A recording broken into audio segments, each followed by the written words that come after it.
നല്ലൊരു വിഷുദിനത്തിലൂടെ കടന്നു പോവുകയാണ് ലോകമെമ്പാടുമുള്ള മലയാളികൾ.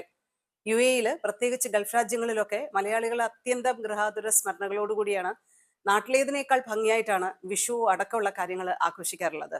ഇത്തവണയും അത് വ്യത്യസ്തമാകുന്നില്ല. വലിയ രീതിയിലുള്ള ഒരുക്കങ്ങളും കാര്യങ്ങളും ഒക്കെ ഓരോ മലയാളി ഭവനങ്ങളിലും നിറഞ്ഞിട്ടുണ്ട് എന്നുള്ളതാണ് വസ്തുത.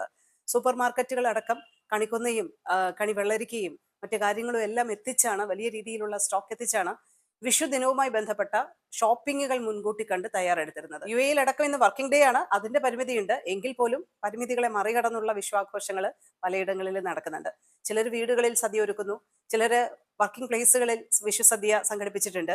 ഹോട്ടലുകളടക്കം വലിയ രീതിയിൽ സദ്യ സപ്ലൈ ചെയ്യുന്ന തിരക്കിലാണ്. വൈകുന്നേരങ്ങളിലും വിഷു സദ്യ ലഭ്യമാകുന്ന ചില ഇടങ്ങളുണ്ട്. എന്തായാലും ഗൾഫിൽ, പ്രത്യേകിച്ച് യു എയിൽ വലിയ രീതിയിൽ തന്നെ മലയാളികൾ സന്തോഷത്തോടെ വിഷു ആഘോഷിക്കുന്നുണ്ട് എന്നുള്ളതാണ് വസ്തുത. എല്ലാവർക്കും ആദ്യമായി ഹൃദ്യമായ വിഷു ആശംസകൾ നേരുകയാണ്. സൂപ്പർ മാർക്കറ്റുകളുടെ കാര്യം പറയുമ്പോൾ മലയാളികൾക്കടക്കം വിവിധ ലോകരാജ്യങ്ങളിൽ നിന്ന് എത്തുന്നവർക്കടക്കം കൗതുകമായിട്ടുണ്ട് അബുദാബിയിൽ ലുലു ഗ്രൂപ്പ് ഒരുക്കിയ കൂറ്റൻ വിഷുക്കണി. മദീന സൈസ് ഷോപ്പിംഗ് സെന്ററിലെ ലുലു ഹൈപ്പർ മാർക്കറ്റിലാണ് കൂറ്റൻ വിഷുക്കണി ഒരുക്കിയിരിക്കുന്നത്. 3 മീറ്റർ വ്യാസമുള്ള ഉരുളിയിൽ 450 കിലോയിലധികം പഴങ്ങളും പച്ചക്കറികളും ഒക്കെ നിറച്ചുകൊണ്ടാണ് വിഷുക്കണി ഒരുക്കിയിരിക്കുന്നത്. ഒരുപാട് പേർക്ക് അത് കൗതുകമായിരിക്കുന്നു. സാമൂഹിക മാധ്യമങ്ങളിലും ഒക്കെ ഒരുപാട് ഫോട്ടോകളും ഒക്കെ ഷെയർ ചെയ്യപ്പെടുന്നുണ്ട്. നമ്മുടെ നാട്ടുകാർക്ക് മാത്രമല്ല, അന്യ നാടുകളിൽ നിന്നുള്ളവർക്കും ഇത് കൗതുകം തന്നെയാണ്. 7 പേരുടെ 2 ദിവസത്തെ അധ്വാനമാണ്. എന്തായാലും ഒരുപാട് പേർക്ക് സന്തോഷകരമായിട്ടുള്ള കാഴ്ചയാണ് അബുദാബി മദീന സൈദിലുള്ള ലുലു ഹൈപ്പർ മാർക്കറ്റിൽ വിഷുക്കണിയുടെ രൂപത്തിൽ ഇപ്പോൾ ഒരുങ്ങിയിരിക്കുന്നത്. കാലാവസ്ഥാ വ്യതിയാനങ്ങളെ മുൻകൂട്ടി കണ്ടുകൊണ്ട് സുസ്ഥിരമായിട്ടുള്ള നഗരവികസന പദ്ധതികൾ ആവിഷ്കരിക്കുക എന്ന് പറയുന്നത് ദുബായിയുടെ ഒരു മുഖമുദ്രയാണെന്ന് പറയേണ്ടി വരും. ദുബായിൽ ഇപ്പോൾ ഒരു മഴയൊക്കെ പെയ്താൽ ഓവുചാലുകളുടെ അഭാവം എത്രത്തോളമാണ് ആളുകളെ ബുദ്ധിമുട്ടിക്കുന്നതെന്ന് പറയാതെ തന്നെ എല്ലാവർക്കും അറിയാവുന്നതാണ്. ഇതിനൊരു ശാശ്വത പരിഹാരത്തിനുള്ള ഒരു വലിയ പദ്ധതി വരികയാണ്. ഏകദേശം 143 കോടി ദിർഹം ചെലവിട്ടുകൊണ്ടുള്ള ഒരു പുതിയ പദ്ധതിക്ക് കരാറായിരിക്കുന്നു എന്നുള്ള ഒരു കാര്യമാണ് തികച്ച ലോക്കലിൽ ഇനി പറയാനുള്ളത്. അതായത് മഴവെള്ളം അടക്കം ഒഴുകി പോകാനുള്ള ഓവുചാൽ പദ്ധതിയാണ് ദുബായിൽ ഒരുങ്ങുന്നത്. ഇതുമായി ബന്ധപ്പെട്ട കാര്യങ്ങൾ മുന്നോട്ട് നീങ്ങുകയാണ്. ദുബായ് ഭരണാധികാരി ഹിസൈനസ് ഷെയ്ഖ് മുഹമ്മദ് ആണ് ഇതുമായി ബന്ധപ്പെട്ട പദ്ധതികൾക്ക് നിർദ്ദേശം നൽകിയിരിക്കുന്നത്. ഇത് വലിയ രീതിയിലുള്ള മാറ്റങ്ങൾ ദുബായിൽ ഉണ്ടാക്കുമെന്നാണ് കണക്കാക്കപ്പെടുന്നത്. നാദൽ ഹമർ, അതുപോലെ തന്നെ ദുബായ് എയർപോർട്ടിന് ചുറ്റുമുള്ള ഭാഗങ്ങൾ, Al Garhoud, Al Rashidiya, Sabeel, Jumeirah, Al Badal, Al വൈസൽ തുടങ്ങിയ വിവിധ മേഖലകളിൽ ഇതിന്റെ പ്രയോജനം ലഭിക്കും എന്നാണ് ഇപ്പോൾ കണക്കാക്കപ്പെടുന്നത്.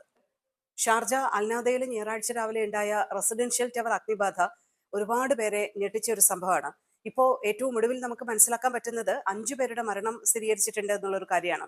6 പേർക്ക് പരിക്കേറ്റ് ആശുപത്രിയിലാണ്. എന്തായാലും 4 പേര് ഈ അഗ്നിബാധ ഉണ്ടാവുന്ന സമയത്ത് ഹൈറൈസ് ബിൽഡിംഗിൽ നിന്നും എടുത്തു ചാടി രക്ഷപ്പെടാൻ ശ്രമിക്കുന്നതിനിടയിലാണ് അപകടത്തിൽപ്പെട്ട് മരണമടഞ്ഞതെന്ന് പോലീസ് നേരത്തെ അറിയിച്ചിരുന്നു. പാകിസ്ഥാനിയായിട്ടുള്ള ഒരു 40കളിലുള്ള പ്രായമുള്ള ഒരു മനുഷ്യനാണ് കഴിഞ്ഞ ദിവസം ഹൃദയാഘാതത്തെ തുടർന്ന് മരണമടഞ്ഞത്. സംഭവത്തിന്റെ ഷോക്ക് മൂലമായിരിക്കാം കാർഡിയാക് അറസ്റ്റ് ഉണ്ടായതെന്നാണ് കരുതപ്പെടുന്നത്. എന്തായാലും ഈ അൽനാദ റെസിഡൻഷ്യൽ ടവർ അഗ്നിബാധയുമായി ബന്ധപ്പെട്ട് 5 പേരാണ് ഇപ്പോൾ മരിച്ചിരിക്കുന്നത്.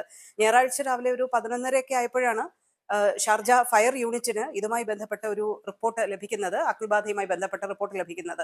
വളരെ പെട്ടെന്ന് തന്നെ സംഘം അവിടെ എത്തി അവരുടെ ജോലികൾ ആരംഭിച്ചു. വൈകുന്നേരം 7 മണിയോടുകൂടി ഈ കൂളിംഗ് അടക്കമുള്ള പ്രോസസ്സുകളെല്ലാം അവർക്ക് പൂർത്തിയാക്കാൻ പറ്റി. 148ഓളം പേരെ ഇവാക്യുവേറ്റ് ചെയ്തു. അവരൊക്കെ സുരക്ഷിതരാണെന്ന് പോലീസ് ഇപ്പോൾ അറിയിക്കുന്നുണ്ട്. എന്തായാലും 52 നില കെട്ടിടമാണ്. അതിന്റെ 44ാമത് നിലയിലാണ് അഗ്നിബാധ ഉണ്ടായതെന്നാണ് പറയപ്പെടുന്നത്. എന്തായാലും കൂടുതൽ വിവരങ്ങൾക്കായി നമ്മൾ കാത്തിരിക്കുകയാണ്. എന്തായാലും ഫയർ യൂണിറ്റും അധികൃതരും മറ്റും അഗ്നിബാധയുടെ റീസണും മറ്റു കാര്യങ്ങളും ഒക്കെ നമുക്ക് വിശദമാക്കി തരും എന്നാണ് പ്രതീക്ഷിക്കുന്നത്. അതിനായിട്ട് നമുക്ക് കാത്തിരിക്കാം. സോഷ്യൽ മീഡിയയിലടക്കം വളരെയധികം ട്രെൻഡിങ് ആണല്ലോ ഇപ്പോൾ AI പവേർഡ് ആയിട്ടുള്ള ജിബിലി സ്റ്റൈൽ ആർട്ട് വർക്കുകളൊക്കെ. മിക്കവരും, ഇത് കേൾക്കുന്ന മിക്കവരും അത്തരം ജിബിലി സ്റ്റൈൽ ആർട്ട് വർക്കുകൾ പരീക്ഷിച്ചിട്ടുണ്ടായിരിക്കും. പക്ഷെ അത് ഉയർത്തുന്ന സുരക്ഷാ ഭീഷണി അടക്കമുള്ള കാര്യങ്ങളെക്കുറിച്ച് ഇതിനകം നേരത്തെ നമ്മളൊരു റിപ്പോർട്ട് നൽകിയിരുന്നതാണ്. ഇത് ഒരുപാട് ഈ പേഴ്സണൽ ഡാറ്റ അടക്കമുള്ള കാര്യങ്ങൾ അപഹരിക്കുന്ന തരത്തിലുള്ള കാര്യങ്ങളൊക്കെ അതിനകത്ത് ഉണ്ടെന്ന് UAE ഗവൺമെന്റിന്റെ സൈബർ സെക്യൂരിറ്റി വിങ് ഇപ്പോൾ ഒന്നുകൂടി ഓർമ്മപ്പെടുത്തുന്നുണ്ട്. ഇത് പറയുന്നത് ഡോക്ടർ മുഹമ്മദ് അൽ കുവൈറ്റിയാണ്. അദ്ദേഹം UAE ഗവൺമെന്റിന്റെ സൈബർ സെക്യൂരിറ്റിയുടെ തലവനാണ്. അദ്ദേഹം പറയുന്നത് ഡാറ്റ അടക്കമുള്ള കാര്യങ്ങൾ ഒരുപക്ഷെ മോഷ്ടിക്കപ്പെട്ടേക്കാം, നിങ്ങളുടെ പേഴ്സണൽ ഡീറ്റെയിൽസ് അടക്കം ലീക്ക് ചെയ്യപ്പെട്ടേക്കാം. അപ്പോൾ അങ്ങനെയുള്ള കാര്യങ്ങളൊക്കെ മനസ്സിലാക്കിയിട്ട് വേണം ഇതുമായി മുന്നോട്ട് പോകാൻ. ഇത് വളരെ സൈബർ സെക്യൂരിറ്റിക്ക് ഭീഷണി ഉണ്ടാക്കുന്നതാണ്. അത് മനസ്സിലാക്കണം ആളുകളെന്ന് ഈ ജിബിലി സ്റ്റൈൽ ആർട്ട് വർക്കുകൾ അടക്കമുള്ള AI പവേർഡ് ആപ്ലിക്കേഷനുമായി ബന്ധപ്പെട്ട് അധികൃതർ ഒന്നുകൂടി ഓർമ്മപ്പെടുത്തുന്നുണ്ട്. അപ്പൊ അതുകൂടി മനസ്സിലാക്കി മുന്നോട്ട് പോവുക.